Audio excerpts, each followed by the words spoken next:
राधे राधे बंधुओं, बहुत स्वागत है आपका न्यूज़ नेशन के डिजिटल प्लेटफॉर्म न्यूज़ नेशन स्तुति पर। बंधुओं, इस वीडियो में हम बात करेंगे आश्विन मास की पूर्णिमा की।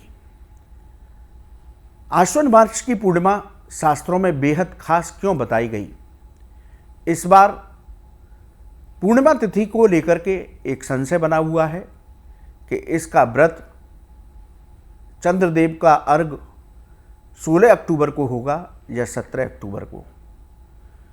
इसके साथ ही शरद पूर्णिमा पर्व का क्या रहस्य है, क्यों इतनी खास है, साल की 12 पूर्णिमा में सबसे बड़ी पूर्णिमा क्यों कही जाती है, इन सभी बातों को लेकर के चर्चा करेंगे। आप हमारे साथ तक अंतिम समय तक वीडियो के साथ बने रहिए। बंधुओं, मैं हूं हरि गोपाल शर्मा। आश्विन मास की पूर्णिमा की शास्त्रों में विशेष महिमा बताई गई। शास्त्रों में प्रत्येक महीने में एक पूर्णिमा तिथि आती है, लेकिन आश्विन मास की पूर्णिमा को सबसे बड़ी पूर्णिमा कहा गया।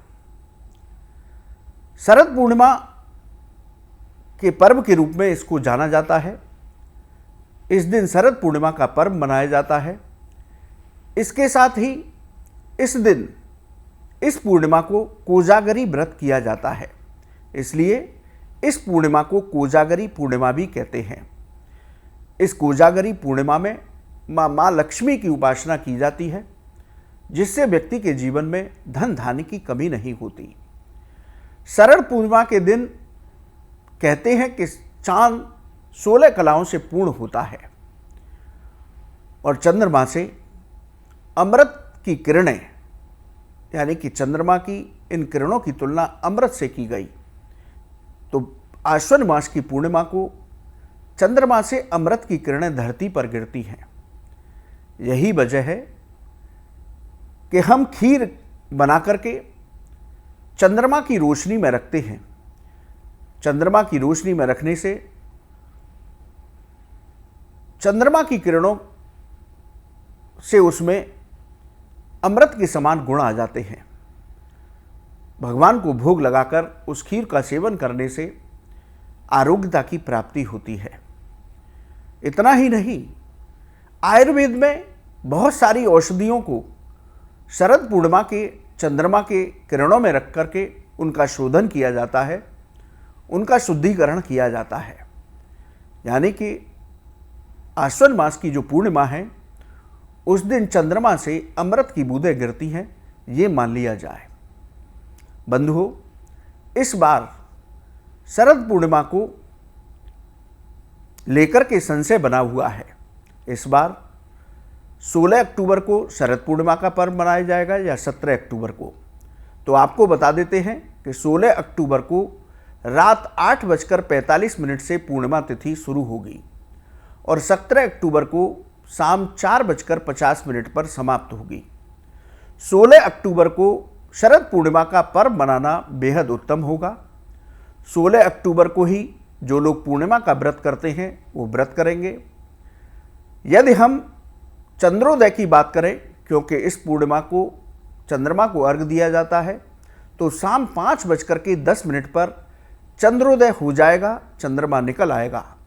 लेकिन पूर्णिमा का अर्घ देना है तो इस बात का ध्यान रखें कि 16 अक्टूबर को शाम 8:45 से पूर्णिमा लगेगी, इसलिए 8:45 पर ही चंद्रमा को अर्घ दें, उसका पूजन करें।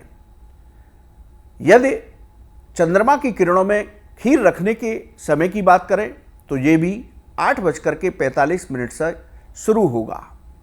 इस बार शरद पूर्णिमा पर बहुत अच्छे योग भी बन रहे हैं। इस दिन रवि योग, ध्रुव योग और व्याघ्यात योग बनेगा। इसके साथ ही शाम 7:18 तक भाद्रपद नक्षत्र रहेगा, उसके बाद रेवती नक्षत्र लगेगा। तो इस बार की शरद पूर्णिमा राजयोगों के साथ बेहद खास है। शरद पूर्णिमा का पर्व हमें पूरी श्रद्धा भक्ति के साथ मनाना चाहिए। शरद पूर्णिमा की रात्रि को शास्त्रों में महारात्रि कहा गया, यानी कि पूरी रात्रि जागरण करके भगवत उपासना करने का पर्व है, शरद पूर्णिमा का पर्व। इस दिन भगवान कृष्ण ने महाराज की लीला रचाई थी।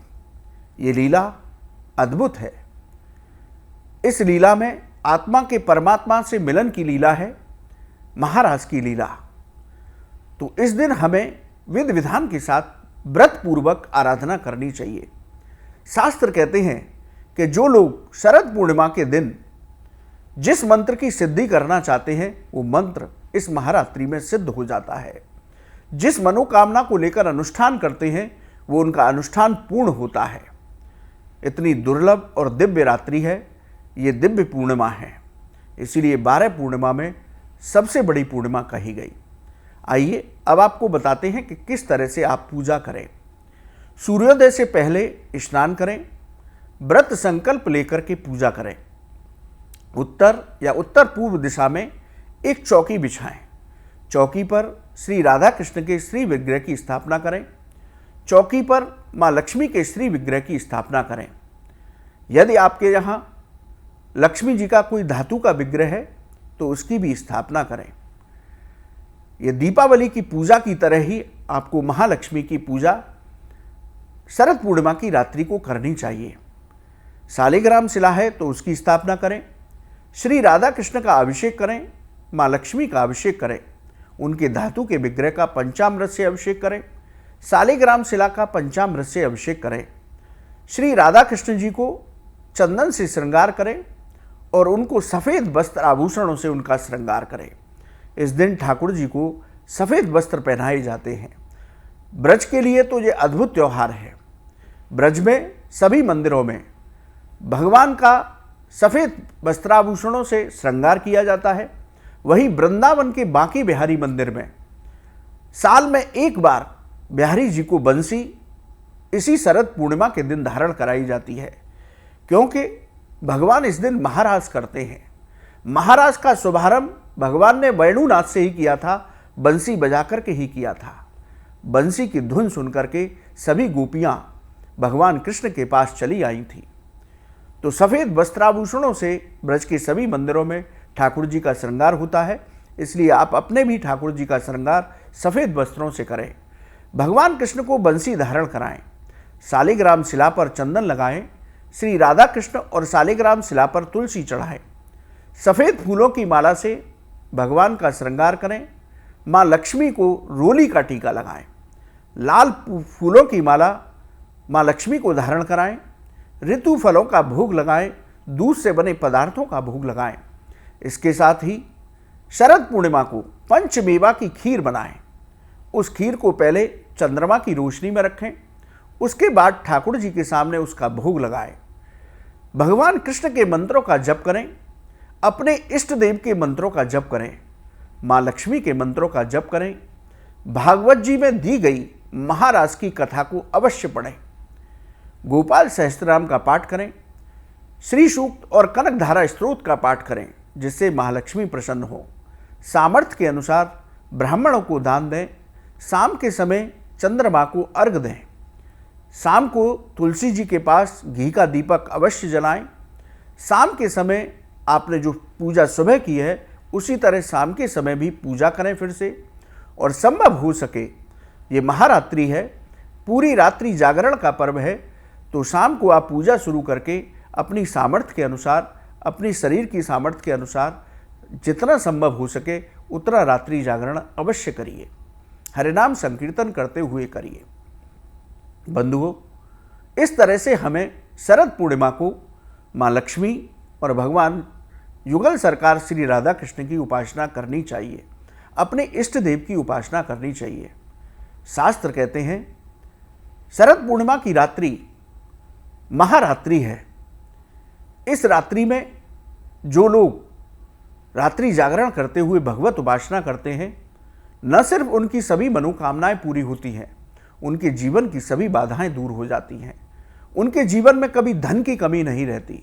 घर में मांगलिक कार्य होते हैं, घर से नकारात्मक ऊर्जा निकल जाती है। बड़ी रहस्यमयी रात्रि है।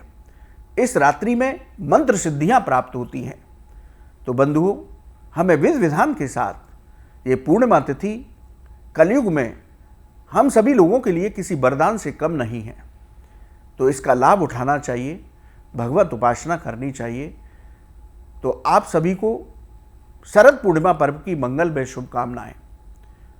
युगल सरकार श्री राधा कृष्ण और माँ लक्ष्मी की कृपा हम सब पर बरसती रहे, यही हमारी कामना है। बंधुओं, आपको ये वीडियो कैसा लगा आप हमारे कमेंट बॉक्स में लिखें, और ज्योतिष और धर्म से संबंधित कोई भी सवाल है आप हमारे कमेंट बॉक्स में लिखें, हम उसका जवाब अवश्य देंगे। आप न्यूज़ नेशन के डिजिटल प्लेटफॉर्म पर जुड़े, आपका बहुत बहुत धन्यवाद। राधे राधे।